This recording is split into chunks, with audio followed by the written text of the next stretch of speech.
Now, this video is a bit of a hybrid. It's both part of the new health paradigm, which I've been explaining during the last few weeks. Unfortunately, only in German to date, so don't scratch your head, you haven't missed it. But it also belongs partially to the Messiah series because of what we're going to do. But now it isn't Messiah 8b, it's Messiah 9. So 8b we'll have to do afterwards, but you know, sometimes circumstances dictate changes. Now, all illnesses, all sickness, all problems actually are the result of a conflict. Now, let me try to explain this to you in very simple terms, if I may first. If you take the internal combustion engine, as it was a few years ago, modern ones are a little bit more complicated, but you know, it has 4 cylinders, and each cylinder has a cable connected to the distributor cap. And they are in a particular sequence. Now, the firing sequence, for reasons best known to engineers, is not 1, 2, 3, 4, but maybe 1, 4, 3, 2, or whatever. The point is this: if you mix up the cables and don't connect them to the right spark plug, the engine won't turn and your car won't move, or maybe it'll move at about half power, because you've set up a conflict. You've 2 things trying to go in different directions at the same time. So one cylinder is trying to rotate the camshaft in that direction, but the other one's trying to rotate it in that direction. You get the picture, I hope.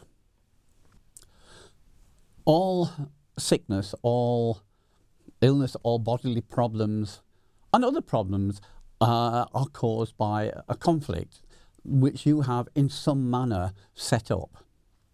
Now, this is why there is no such thing as a general disease. So this is why an epidemic, and using the classification of what constitutes an epidemic, is when 4% of the people who come into contact with a particular so-called infectious disease actually get ill. That's an epidemic. No, the question is, why don't 96% get ill? And that's a question which medicine can't answer, because it's not looking at what's actually the problem.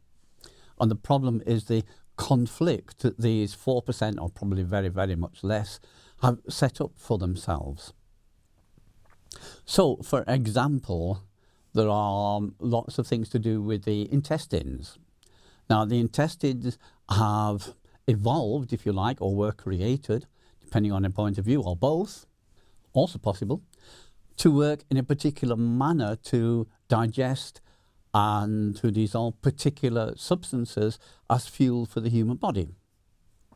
Now, if you give your body exactly that and nothing else, no problem, system works. But you start shoveling in pork chops and ice cream sundaes and whatnot, then you set up a conflict. And depends how much of a conflict you create will express itself in several different ways. Maybe with a little bit of diarrhea, which is just an intestinal detoxification, or maybe something much more uncomfortable. You know, that's just one example, but there are lots and lots of examples. Whatever problem you look at, you're seeing, if you look through it, if you look through the symptoms to the cause, you're looking at a conflict. Now, the big conflict under which humanity is suffering at the moment is a conflict of belief.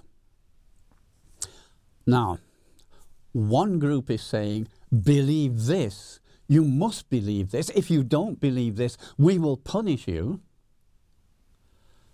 And the other group is saying, no, no, no, don't believe them. Believe us. We will show you freedom and peace and everything beautiful. And the point is, you sit in the middle in this conflict and you don't know.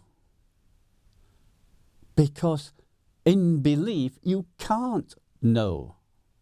You see, a belief doesn't have to have anything at all to do with reality.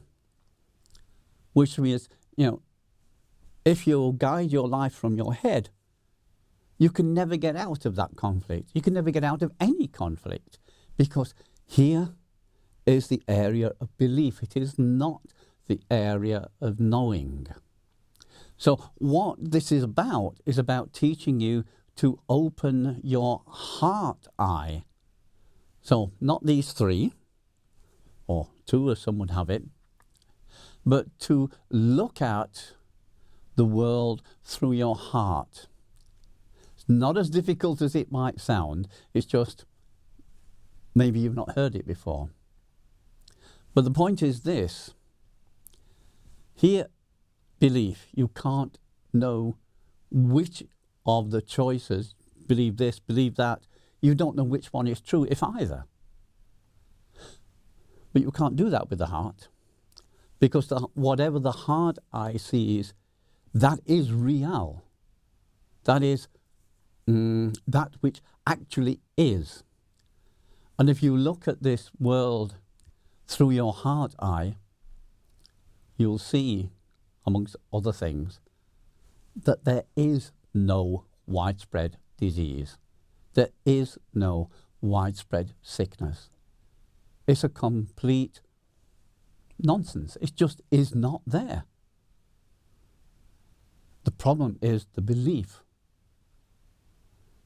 So what I'm now going to do, what follows this video, is a transmission which will help you open your heart eye so that you can see what the reality is.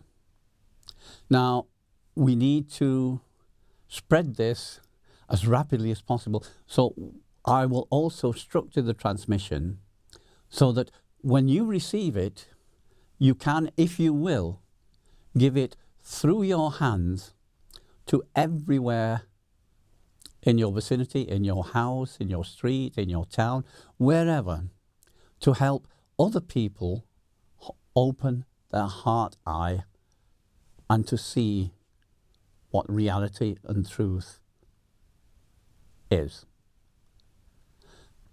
So in order to use this, you need to know exactly where your heart is.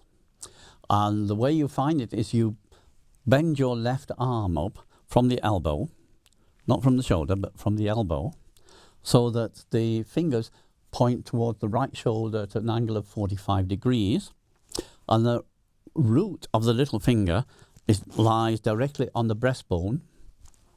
So, thumb is folded in, and there is your heart.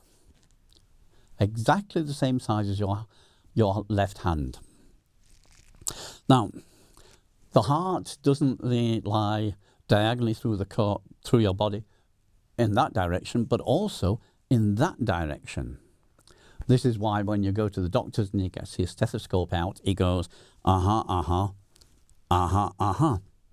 So he can listen to all four chambers of the heart. And this is also the origin of the belief that the heart lies on the left. It's because the two ventricles, the two larger chambers, lie at the front of the body on the left, and the two small chambers lie at the back of the body on the right. But it's there. Not there. There.